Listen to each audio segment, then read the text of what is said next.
अस्सलाम वालेकुम dear students. आज हम न्यू चैप्टर स्टार्ट करने वाले हैं एटॉमिक स्पेक्ट्रा के नेम से। इसका जो फर्स्ट आर्टिकल है according to the smart syllabus वो है Bohr model of hydrogen atom. Means के बोहर ने एक मॉडल प्रपोज्ड किया था हाइड्रोजन एटम के लिए। ये जो मॉडल था ये बेस करता था क्लासिकल फिज़िक्स और प्लैंक्स क्वांटम फिज़िक्स पे। क्लासिकल फ़िज़िक्स पे अगर ये मॉडल बेस करता है तो ये same as it is he model है जैसे हमारा प्लानिटरी जो है सिस्टम वो है। प्लानिटरी हमारा सिस्टम किस तरह है कि उसके सेंटर में सन है और इसके इर्द गिर्द क्या है, ये प्लैनेट मूव कर रहे हैं। तो ये एज़ इट इज़ ही है। सन को आप एनालॉगी के तौर पे ले लें न्यूक्लियस के, और ये आपके पास न्यूक्लियस है, ये न्यूक्लियस है आपके पास। तो एज ए सन अगर हम क्लासिकल को इसके साथ रिजेम्बलेंस करें कि क्लासिकल क्योंकि माइक्रोस्कोपिक ऑब्जेक्ट को डील करते हैं, तो माइक्रोस्कोपिक मीन्स कि हमारे जो प्लैनेट्स हैं उसका जो ये जो सोलर सिस्टम है बेसिकली वो बिल्कुल इस तरह उसने वो एक आइडिया पिक किया कि जिस तरह हमारे पास एक सोलर सिस्टम में जो सन होता है वो सेंटर में होता है और उसके गिर्द जितने भी प्लैनेट्स हैं, जुपिटर है, वीनस है, अर्थ है और यूरेनस है, वो उसके इर्द गिर्द वो मूव कर रहे होते हैं। तो सेम टू सेम इसी तरह हमारे पास जो न्यूक्लियस है ये सेंटर पे है और इसके इर्द गिर्द जिस तरह बाकी प्लैनेट सन के अराउंड मूव करते हैं, इसी तरह ये जो इलेक्ट्रॉन है ये क्या कर रहे हैं, एक स्पेसिफिक ऑर्बिट में ये क्या कर रहे हैं, ये मूव कर रहे हैं। तो ये उसकी एक अजम्पशन थी। इसी अजम्पशन की बेस पे उसने क्या किया, कुछ पास्चुलेट डिस्कवर किए। सबसे पहला पास्चुलेट क्या था?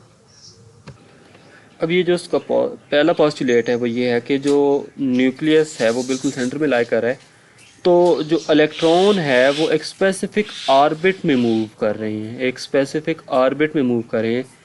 और अगर ये स्पेसिफिक ऑर्बिट में मूव कर रहे हैं तो ये ना तो एनर्जी रिलीज़ करेंगे और ना ये एनर्जी अब्जॉर्ब करेंगे। और इन स्पेसिफिक ऑर्बिट का नाम उसने क्या दिया, स्टेशनरी स्टेट्स। ये जो ऑर्बिट्स हैं उनको उसने नाम दिया स्टेशनरी स्टेट्स। ये इसका पहला पॉस्टुलेट था कि अगर जो इलेक्ट्रॉन है वो न्यूक्लियस के अराउंड मूव कर रहे हैं तो विदाउट रेडिएटिंग वो मूव कर रहे हैं। विदाउट रेडिएटिंग मीन्स ना कि वो एनर्जी रिलीज़ करेंगे ना वो अब्जॉर्ब करेंगे। एक स्पेसिफिक एनर्जी लेवल है, इस ऑर्बिट की एक स्पेसिफिक एनर्जी लेवल है, इसकी एक स्पेसिफिक अपनी एनर्जी है। तो इन ख़ास स्पेसिफिक एनर्जी में लेवल में ये मूव कर रहे होंगे और इनको नाम उसने दिया, ये जो ऑर्बिट है उनको स्टेशनरी स्टेट्स ऑफ एटम का नाम दिया उसने। दूसरा उसका ये पॉइंट है कि आपके पास ये जो इलेक्ट्रॉन हैं ये सिर्फ उन्हीं स्टेशनरी स्टेट्स में मूव करेंगे। स्टेशनरी स्टेट्स में मूव करेंगे का मतलब है कि ये सिर्फ उन्हीं ऑर्बिट्स में मूव करेंगे जिनका जो एंगुलर मोमेंटम है वो किसके इक्वल है, वो इंटेग्रल मल्टीपल है h/2π। मीन्स के अगर ये जो सारे स्टेशनरी ऑर्बिट्स हैं, ये एक आपके पास स्टेशनरी ऑर्बिट है, फिर ये आपके पास स्टेशनरी ऑर्बिट है, तो ये सिर्फ उन्हीं में मूव कर सकते हैं जिनका एंगुलर मोमेंटम है वो किसके बराबर है, वो मल्टीपल है इंटेग्रल h/2π के। मीन्स कि एक स्पेसिफिक वैल्यू एक इससे h/2π मतलब h प्लैंक्स कांस्टेंट है और 2π से जब आप लोग एक डिवाइड करोगे तो आपके पास स्पेसिफिक नंबर आएगा। तो उस एक ख़ास वैल्यू के नंबर के जो एंगुलर मोमेंटम होगा अगर इस ऑर्बिट का होगा तो ये इलेक्ट्रॉन इसमें मूव करेंगे, अदरवाइज इसमें मूव नहीं कर सकेंगे। और इसमें आपके पास जो ये आपके पास सेकंड पोस्टुलेट है ये वाला mv/r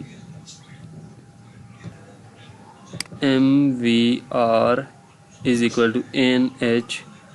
nh/2π। तो यहाँ से इसके पास जो n है वो आपके पास रिप्रेजेंट कर रहा है principal quantum number. Principal quantum number आपके पास कौन से, बेसिकली ये जो शेल हैं ये उनका नाम दिया। ये आपके पास अगर n = 1 है तो ये आपके पास क्या है के को रिप्रेजेंट कर रहा है, ये के है, के शेल है आपके पास।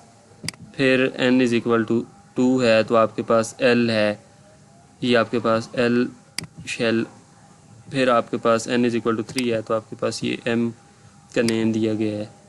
मीन्स के ये आपके पास जो n है वो बेसिकली किसको रिप्रेजेंट कर रहा है, प्रिंसिपल क्वांटम नंबर को।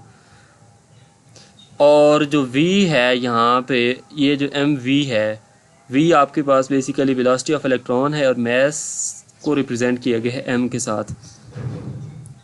और ये तो इसका था सेकंड पोस्टुलेट का।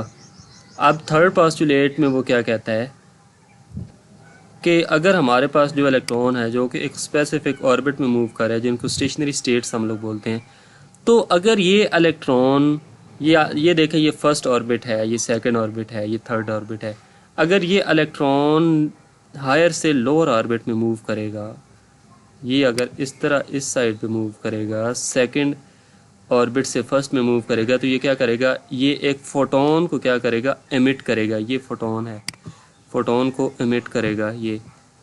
और उस फोटोन की एनर्जी कितनी है आपके पास, E is equal to HF के बराबर है, HF के बराबर है।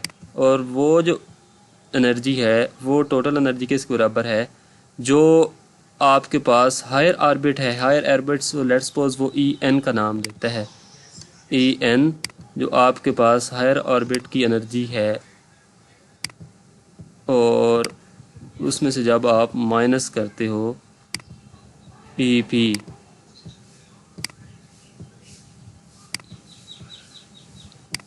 EP मीन्स के जो लोअर ऑर्बिट की एनर्जी है, EP आपके पास किसकी एनर्जी है, ये जो इलेक्ट्रॉन है ये वाला, अगर इधर है, इस बेसिकली ये इस इलेक्ट्रॉन की एनर्जी नहीं होती, वो इस ऑर्बिट की एनर्जी होती है।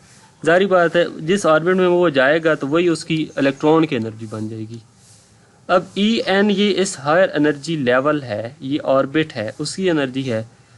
मीन्स के जो फोटोन एमिट होगा वो उसकी एनर्जी किसके बराबर होगी, इनके जो एनर्जी डिफरेंस है हायर से लोअर ऑर्बिट की एनर्जी का, उसके बराबर होगी उस फोटोन की एनर्जी जो एमिट होगा। यहाँ से आप अगर फिर देखो तो F हमारे पास किसके बराबर होता है, C और लैम्डा के बराबर होता है। तो ये एक सिंपल सा आपके पास बोहर मॉडल था हाइड्रोजन एटम के लिए, अगर हम अज्यूम करें तो। इसमें 3 पॉइंट थे। पहला पॉइंट ये था कि जो इलेक्ट्रॉन है वो ये जो स्पेसिफिक ऑर्बिट है उनके अराउंड मूव करेंगे, और उसको फिर उसने नाम दिया स्टेशनरी स्टेट्स का। अगर इसमें ये मूव कर रहे हैं तो इसकी एनर्जी ना तो इलेक्ट्रॉन की एमिट होगी ना ऑब्जॉर्व होगी। सिर्फ उसी सूरत एनर्जी इलेक्ट्रॉन एमिट करेगा या ऑब्जॉर्व करेगा जब वो एक स्टेशनरी स्टेट से दूसरे स्टेशनरी स्टेट में जाएगा। अगर वो हायर से लोअर में जाएगा तो आप वो एनर्जी एमिट करेगा और फोटोन की सूरत में एमिट करेगा, और अगर वो लोअर से हायर में जा रहा है तो फिर वो एनर्जी ऑब्जॉर्व करेगा।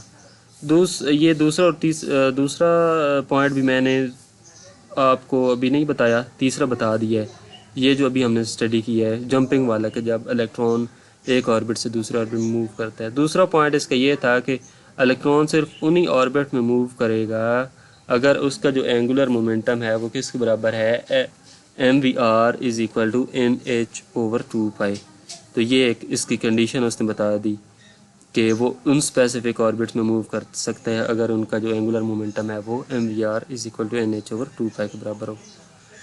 तो इस छोटा सा आर्टिकल था। बाकी हम नेक्स्ट क्लास में, नेक्स्ट वीडियो लेक्चर में और टॉपिक स्टडी करेंगे। ओके, अल्लाह हाफिज़।